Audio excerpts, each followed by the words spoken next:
भारत के प्रधानमंत्री नरेंद्र मोदी और इजराइल के पीएम बेंजामिन नेतन्याहू के बीच टेलीफोन पर हुई बातचीत के बाद भारत में इजराइल के राजदूत रुवेन अजार ने बड़ा बयान दिया है।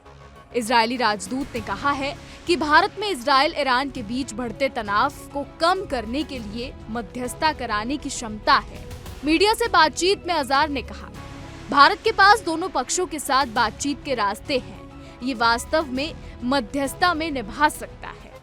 हम भारत के साथ इस ईमानदार बातचीत से खुश हैं, जो हमारा बहुत अच्छा मित्र है। हम आपकी चिंताओं को ध्यान से सुनते हैं। मुझे लगता है कि वो चिंताएं जायज हैं। इजराइल और ईरान में बढ़ते तनाव के बीच इजरायली राजदूत की ये टिप्पणी आई है। नेतन्याहू ने शुक्रवार को प्रधानमंत्री मोदी को फोन करके इजराइल की कार्रवाई के बारे में जानकारी दी थी। रुवेन अजार ने इजराइल की कार्रवाई को रक्षात्मक उपाय बताया है।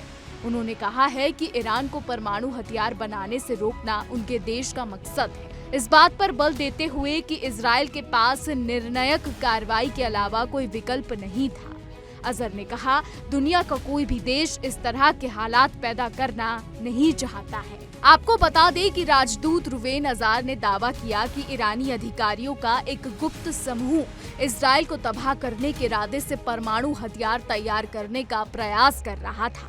आने वाले वर्षों में बैलिस्टिक मिसाइलों का विशाल शस्त्रघर बनाने की ईरान की योजना की तरफ इशारा करते हुए अजार ने कहा, हमें एक खतरे को दूर करना था और उनके परमाणु प्रतिष्ठानों एवं बैलिस्टिक मिसाइलों के खिलाफ निर्णायक कार्रवाई करनी थी।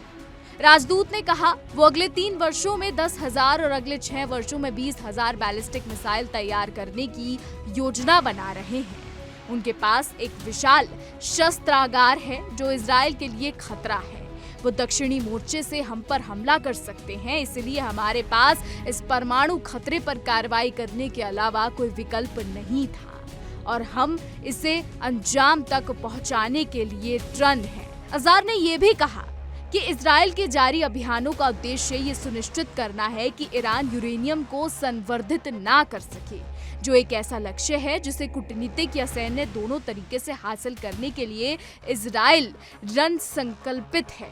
उन्होंने अमेरिका के राष्ट्रपति डोनाल्ड ट्रंप की 60 दिवसीय वार्ता अवधि का संदर्भ देते हुए कहा कि ईरान द्वारा इसे ना मानने पर 61वें दिन इजराइल ने कार्रवाई की है। अजार ने आरोप लगाया कि ईरान दूसरे देशों को धोखा दे रहा है।